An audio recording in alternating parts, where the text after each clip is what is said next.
thing I want to talk to you guys about, someone had messaged me um, on here asking, they heard that, that I rode a GS500 as my first bike, and they wanted to know, like, what would be the adept first bike for someone they're looking to get into riding. Well, from my personal experience, the GS500 was an excellent starter bike. It was an excellent bike that I wish I wouldn't have sold. I wish I still had.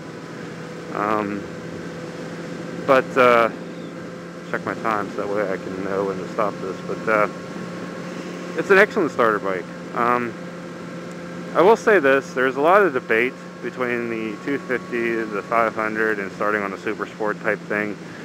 I have my own opinion on that, and this is going to be like a warning because this will probably be like a two-parter. It's my opinion. It's not necessarily the right, reason. It's not, wrong. It's just an opinion. So before anybody starts like, going off saying, "Oh, you're wrong" and stuff, for one, I don't care. It's my opinion. So, but it's just what I've learned in my experiences. So the question that the guy asked is basically what is a good starter bike? 250, 500, or a 600, or even a 1000. So I figured, he's the first person to like message me, so I figured I'd answer it for him. Basically, the 250, the 500, and the 600 are all different machines. The 250 is obviously going to have a lot less power, and so then the 500 or 600. The 500 is not going to have as much power as the 600, and so forth. The higher CCs you get, not all the time, but most of the time, it's the more power it's going to have overall, whether it be horsepower or torque. That's just how it is.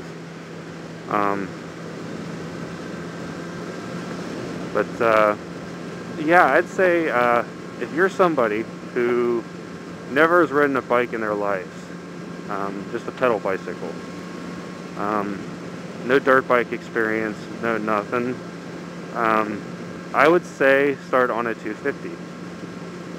There have been lots of debates about this, saying, "Oh, you're just going to ride it for a year and sell it." What's wrong with that? It's not that big a deal to sell a bike. I've done it. It takes maybe a month, if at the longest.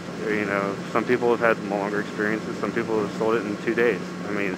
But the bikes like the 250s are always in demand. Guys are always looking to buy secondhand off that, So, you could ride it for a year, ride it for 6 months, whatever, sell it, and get a 600 or a 500 or whatever you feel comfortable with. It's all about comfort. It's all about what you feel comfortable riding. But I'd say if you had no motorcycle experience whatsoever, I would get a 250. And I'd also say, like in my previous video, take the motorcycle safety course. It's the best thing that you could do as far as becoming a motorcyclist. Now 500, which I started out on, would I say that's too much bike for somebody who's never ridden a motorcycle before? Yeah. The first, couple weeks, I would say it is, because you gotta learn clutch control, throttle control, and even though the 250s and 500s are more forgiving in that area, you also gotta factor in braking. The brakes are totally different between the different size engines like that. 600 Supersport, and even this bike, it's not a Supersport, but it's a standard. But even like the front brake on this bike, I only need 2 fingers. My GS500. I was starting out the ride, I had a habit of using all 4s, and that's how I got my stopping power. But this one, it's got dual front brakes, powerful brakes, and everything. And, if you're a new rider and you did that, you would do an endo or a stoppie, whatever you want to call it, and crash. I would say like a 500 would be for someone who has experience riding dirt bikes or scooters or, something like that. 600 cc's. I've test ridden a few. I've test ridden the Gixxer 600 and I've test ridden the CBR 600. Totally different animals compared to a GS 500 or Ninja 250. I've also ridden a Ninja 250 for anybody who is out there. Completely different game. It's it's so much different, because even this bike doesn't have the throttle response that a 600 Supersport does. I mean, if you're sitting there, and I know some people saying, you know, oh, just, you know, watch your right hand, it's all in your right hand. Well, it is all in your right hand, but for an experienced rider who gets on a 600 Supersport, it doesn't matter how good, you know, you think you can control the throttle. If you go over, say there's a pothole in front of you or something, and you don't see it because, for one, you're inexperienced, or for whatever reason, and you go over it, and that bike bounces, your hand could accidentally, you know, twist the throttle, and you're gone. You're done. You know, if you don't know how to, you know, control it, then you're going to crash. I've seen numerous crashes happen that way.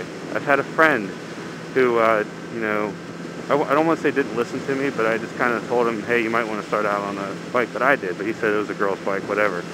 Now he has 2 rods in his legs, and he had a broken wrist, which I think he's got some nuts and bolts or something in his wrist now or something. But he did that. He says, oh, you know, I just watch my throttle control and I'll be fine. It was probably about 2 weeks later. He said he hit a pothole and opened up the throttle and basically did a high side. And the bike actually came back down onto his leg and blah, blah, blah, blah, you know, end of story. He's lucky he didn't get killed. So I'd say, you know, stay away from the 600s unless, you know, you've had prior street bike experience, whether it be a 250 or a 500 or, like, you know, dual sport, anything that teaches you, you know, clutch control like that. I mean, dirt bikes are a completely different game. I started out on a dirt bike. I still wouldn't have started on a 600 just because they're completely different. You know, they have the same principles, but they're completely different. So yeah, that's my opinion on the whole 250, 500, and everything like that. And if you start out on a 1000 or a Hayabusa, I'm not even going to waste time in video on that. So, but yeah, so this concludes part 2 of the r170 series, and we'll see ya.